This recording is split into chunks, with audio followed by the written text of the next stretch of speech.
I'm Graham Clarke from Clarke Knives in Wiltshire in England. One of the services we offer is a heat treatment service to clients. They send their blades to us, we heat treat them, send them back, and sometimes we get requests to put a Hamon onto the blade. Now that's a service that we offer, and I would like to show you how I do it. This is one of these where there's many ways to skin this cat, but this is how I do it. It works, and I get a lot of good compliments back about the state of the Hamons that the guys receive back.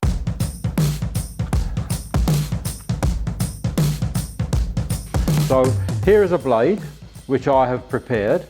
You'll see it looks a bit green. It hasn't gone mouldy. That's actually Condicel, which is an anti-scaling paint. Now all the blades that we heat treat through our process here get coated in Condicel. It stops decarburization, it stops scaling up, and I can send the blade back to you fairly clean without having to go through the time-consuming process of sandblasting. So I've dipped that in Condicel, it's come nice and dry. Now I can put the Hamon on. I've got to Condicel it first because I can't put that over the top of the clay. I'm going to wrap wire around the blade. This is jeweler's binding wire. I buy it from jeweler's supplies. I haven't actually measured to see how thin it is, but that is thin binding wire, very, very thin binding wire. But it A, helps me to control the pattern of the Hamon that I'm putting on, and B, it helps to hold the clay. We put clay onto the blade to stop the one part from quenching so quickly. So the piece that hasn't got clay on quenches quickly, that goes nice and dark. The part that doesn't quench as fast is not as hard, and when you etch it in ferric chloride, it doesn't come very hard. These are just tools that I use. They're just some brushes. This is actually an epoxy application brush, and I've cut half the bristles off nice and sharp. As you can see, I eat far too much ice cream, and the sticks are very good for mixing up the clay. Little pot to mix the clay up in. That's actually the Condicel that I use, which I buy from one of the knife making supply companies. I use it for all the heat treatment that I do. And the clay that I'm going to put on there is called Satanite, which we get again from the suppliers. And I keep it in a box here because it's easy to use this way. So all I do is I take my pot, I mix up a bit of clay. Now when you put the water with it, it tends to come down to quite, not very much. I'll probably mix up too much, but I don't want to run out halfway through. So can't use it once it's mixed with water. So there, I've just got some water, put a bit in and stir. I want something that's like partially whipped cream. And I put far too much water in there. I think she's going to be a bit on the runny side. That's not a problem. We just put some more clay in there. So you can see it disappears down quite a bit. I'm mixing the clay up first because I like to leave it standing for 10 minutes or so before I use it. Clay itself absorbs water. I don't know what type of clay this is. I just buy it already as Satanite, and I presume it's blended of some different types, but I'll just put a bit more in there. So I've got too much water in. I want it a bit thicker than it was coming up there. You can get an idea where that is. Over the next 5 minutes or so, that's going to thicken up marginally, but not much. Just going to leave that there to stand for a little while. That'll be ready to use. Okay, now the wire, as I say, what I'm going to do here is I'm just going to put a very simple Hamon on here, so it's got a wavy pattern running down the middle of the blade, and it's going to stop near the end. I'll put the wire on, I hold him there at the top. The ricasso is going to finish about here, the handle's going to start about there, so I just want to make sure that I've got enough wire up. And I wind the wire around, and I keep it fairly tight. And those gaps are about 15, 18 mil apart. I'm trying to keep them fairly constant. So I keep gaps top and bottom. I don't need to look at the other side. It's producing exactly the same pattern as it is on this side. And I get to fairly near the end. I get to that point there. And now I'm going to start going back again. So I'm going to go back up. I want to come over to that same point at the top. There. And I'm going to bring the wire down to the same point at the bottom. and at the back, back to the top. I'm putting one layer over the top of the other. You can see it's producing exactly the same pattern on the back. And this is important. If you want a nice Hamon, you need to get exactly the same pattern in the clay on each side. And I'm going to explain that why in a minute. So I'll now get back to the handle, a couple of wraps around there. Cut off the wire. Bring the ends up together. Give them a little twist. I said this is very fine, it's very fiddly to work with. This is why I have these nice little pliers.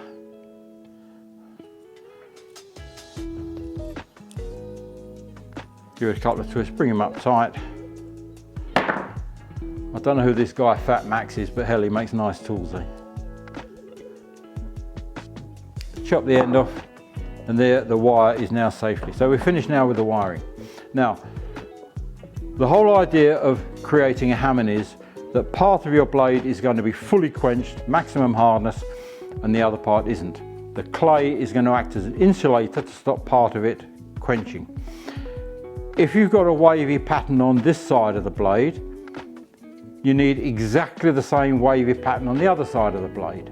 You know, if you've got a peak of a wave coming there, and on the other side the peaks are offset, you haven't got the same, you're not quenching the same piece of metal on each side of the blade, and you would get a very wishy-washy Hamon pattern.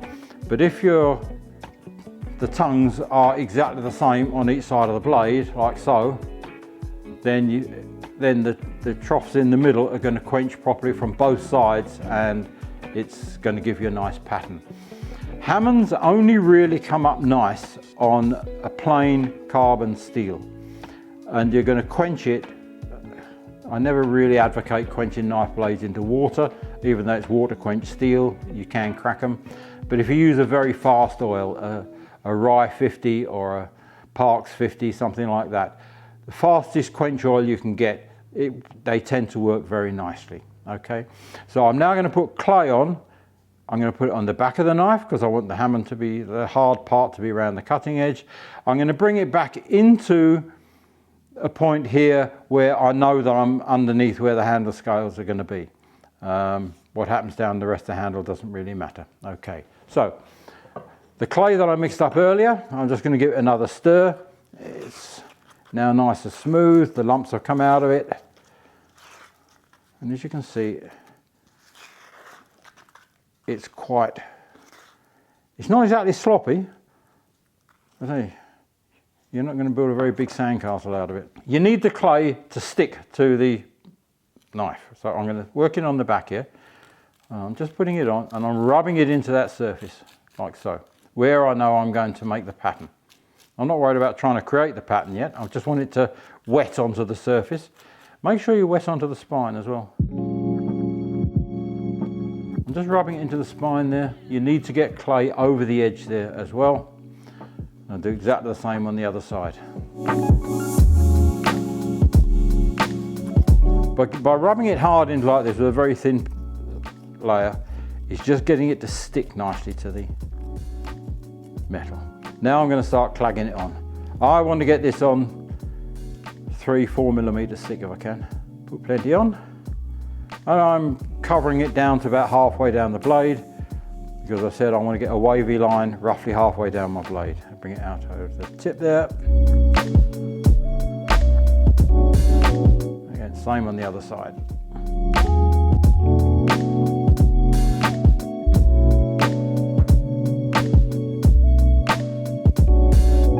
Now I'm just going to make sure it's covering over the back of the spine nicely.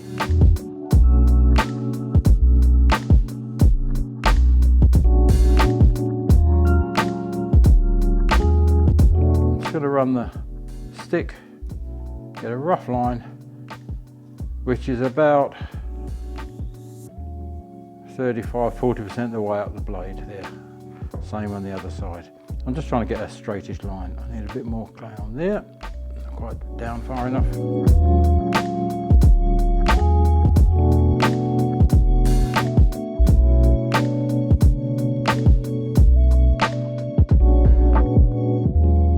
only a little bit of luck, a lot of it is skill. Hey, I'm good. But if you have a look there, yeah, the clay is roughly the same sort of depth all the way down the blade on each side. Okay, as we said, it's got to be the same pattern on each side. And I take these brushes. I've still got plenty of water left in there. I use that just to make the brush wet. Now you can see where my wire comes out. What I'm going to do is, where I've got these wide gaps in the wire, I'm just going to push the clay up. This is going to make the high part of my wave pattern. There and in there. Where the wire's coming down, I'm just going to push the clay down a little bit, where those narrow apexes are, like so, and back again. When my brush gets all claggy with clay, I just wash it off in the water,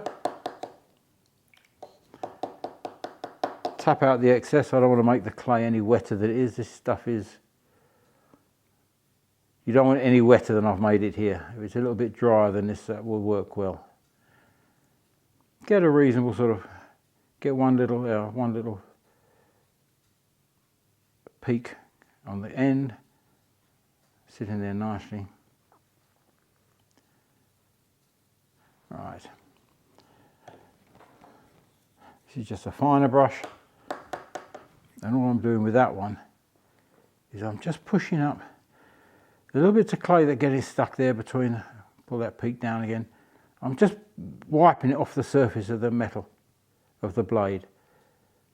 So I haven't got any insulating effects on the blade where I don't want it.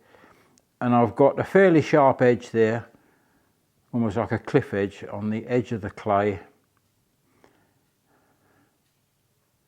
like so. Okay, wash that brush again, tap off the excess water, just wipe off those last little bits there. I'm sure they don't really make much difference, but the logic says the less clay there is on there, the better it's going to quench. Now I'm going to do exactly the same on the other side. Now you see where I've got a trough there, I've got exactly the same wide gap in the wires on this side. That's the way the wires go on. So I'm just going to repeat that process now on this side. So I push the clay up, and as I said, I've made the clay a little bit on the wet side today.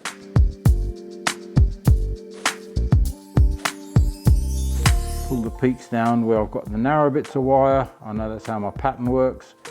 Where the wide gaps are, I push up into the troughs, push it around the corners.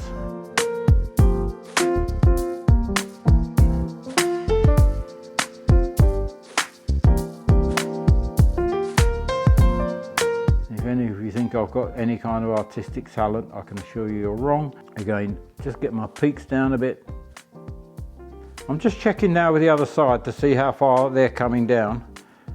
I want these ones to come down roughly the same and stop at roughly the same point. Make sure they're nicely in line. Sometimes they're a little bit off center to the wires, and I can make the one on the second side offset the same way. That's it. Use the fine brush now.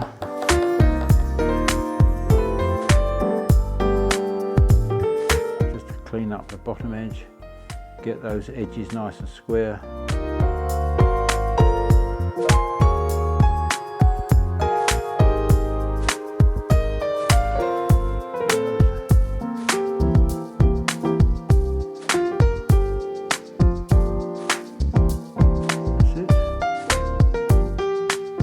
Those bits off. Now again, if you look from one side to the other side, you'll see the peaks all line up with each other. If you look from on the endways on, you'll see they're all about the same depth on each side, equally on each side, and there's nice thick coating of clay on the back. Now that cannot go into the furnace as it is. If you put that in the furnace, the heat will just boil all the water. The clay will go pop and it will spray itself all around the inside of your heat treatment furnace or your forge, and you won't have a Hamon. You've got to dry it out, and you've got to dry it out nicely. You've got a couple of choices. With that much clay on there, in the summer, overnight, or UK summer should I say, overnight, that would dry out just about. If you're in any more of a hurry, you've got to put it into an oven to get the water out of there. Now, I have in the past managed to get that ready for heat treatment within about 2 hours. I'll put it in just an ordinary domestic oven. I'll put it in at about 50, 60 degrees for the first half an hour. That's going to drive a lot of the water up, or water off, should I say. Then I will take the temperature up to about 90 degrees, 95 degrees for another half an hour.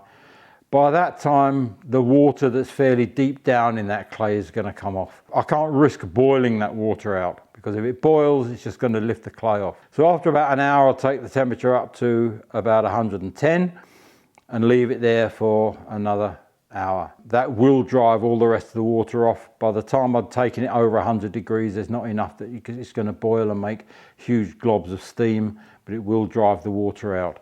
I've then put it into a heat treatment oven that's preheated at 800 degrees-ish, and it doesn't come off. The wire that is on there does help to hold the clay onto the surface, and it works. Remember also, if you're heat treating out of a proper electric oven, you might want to give it 5 or 10 minutes longer heating up time than you would normally do. The metal that is under that clay really ought to be up at heat treatment temperature before you start to quench. And obviously it's going to take longer to heat up because the clay is insulating it. When you quench it, it just isn't going to quench as quickly because of the clay. But it's better if it's up at the correct hardening temperature when you quench this part fast and that part slow. So just give it that little extra few minutes in there. But that's how I put a Hamon on there. Thank you to all our sponsors who made this video possible for you. Clarke Knives, who offer professional heat treatment and Damascus billets for knife makers, and Multitool Products Europe, who sell the 84 engineering belt grinders and even heat kilns specifically for knife makers. Links are in the description. Go and check them out. Massive thank you to all our Patreon supporters. If you enjoy the content that we do, and if you find value in the content we create, you can support our channel at patreon.com/UK Bladeshow, or links are in the description below.